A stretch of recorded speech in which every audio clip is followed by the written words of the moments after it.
It's Ask AJ, which means it must be Wednesday. Just me and you today, George. What do you say?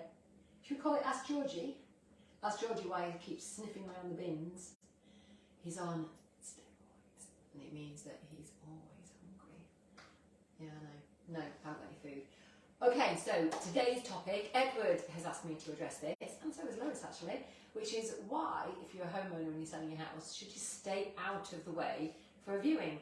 Isn't it better if you're around, if you're kind of in the background to answer any tricky questions about your water supply or when you last changed the boiler? No, it is not. It is much better if you're out of the way, and I'm going to give you a few reasons why. George, your breath smells. You're going to have to go and lie down. Go away. Go on. Oh dear.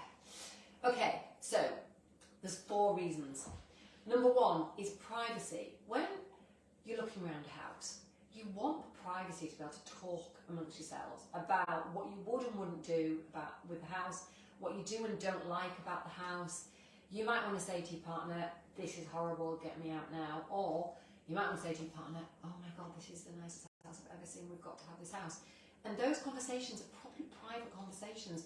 You probably don't want the estate agent to hear, that's us, and you definitely don't want the homeowner to hear. So it's a conversation that if you need to have in private, then let them just have their privacy while they're looking around your home. So that's number 1, privacy.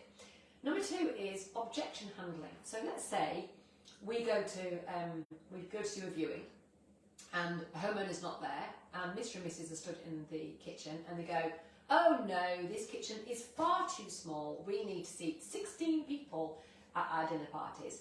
Then Hannah, for example, can say, yes, I hear you, and it is too small for 16 people. However, have you thought about knocking this wall out, because on the other side of this wall is a dining room, and between the 2 rooms you can probably sit 16 people. Now, if the homeowner's there, they're not going to say, oh, this kitchen's far too small. They're going to say, oh my goodness, this kitchen is perfect. We absolutely love it. And that's going to be the end of that. We'll never hear about the 16 people dinner parties, so we'll never be able to overcome that objection, because they're never going to say it in front of the homeowner.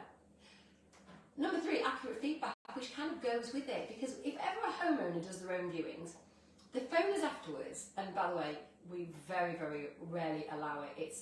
It's only under exceptional circumstances that we allow a homeowner to do their own viewings. Because what happens is, at the end of the viewing, the homeowner phones us and goes, I think we've sold it.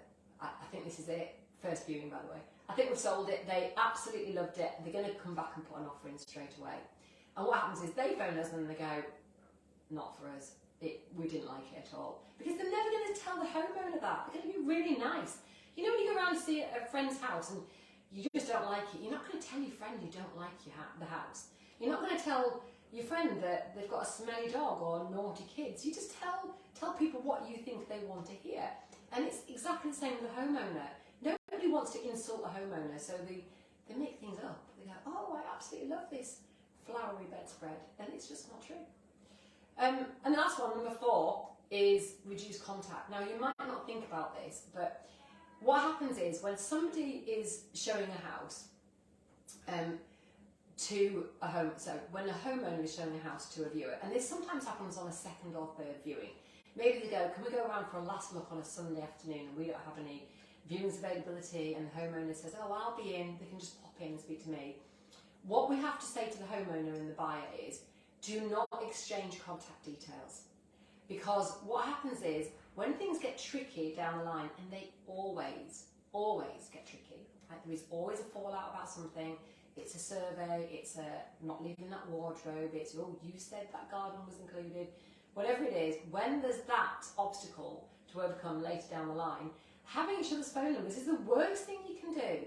The whole point of paying an estate agent is for us to act as your buffer zone, to be able to filter the communication and the messages, so that what you hear is a cleansed version of what's actually said. Because if the buyer or the seller are on the phone swearing their heads off at us, you do not want that to get back to the other party, because they'll throw the toys out the cart and the whole deal will be off. Well, if they're not even going to leave the wardrobe, then that's it. I'm not buying that £3 million home. That's what happens. People get very emotionally invested in a sale and purchase. So it's really important that you don't exchange phone numbers and you don't exchange email addresses. It will only serve you badly in the future.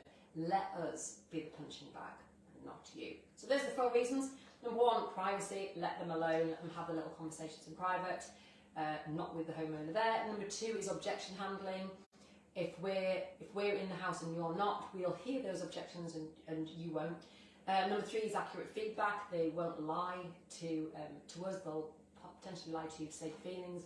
And number 4, reduced contact. Now, on a practical level, what happens is we go and do the viewing, you make yourself scarce. Take the dogs out, go for a coffee, whatever you need to do. Leave the house beautiful, and we'll help with that as well. We can always light a fire, open the windows, make sure there's no dead flies on windowsills, cat hasn't peed or anything like that.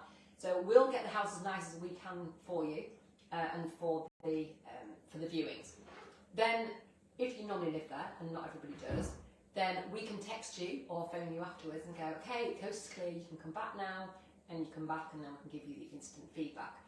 That's much, much better than you waiting in a car down the drive or on the road. And these have all happened, by the way, or in the garden, sat on a bench, thinking, well, I'm just going to be around just in case. No, go away, do your own thing, forget about it for 2 or 3 hours. If we need to douse the fire, or we need to shut your house up, whatever, we can do all that.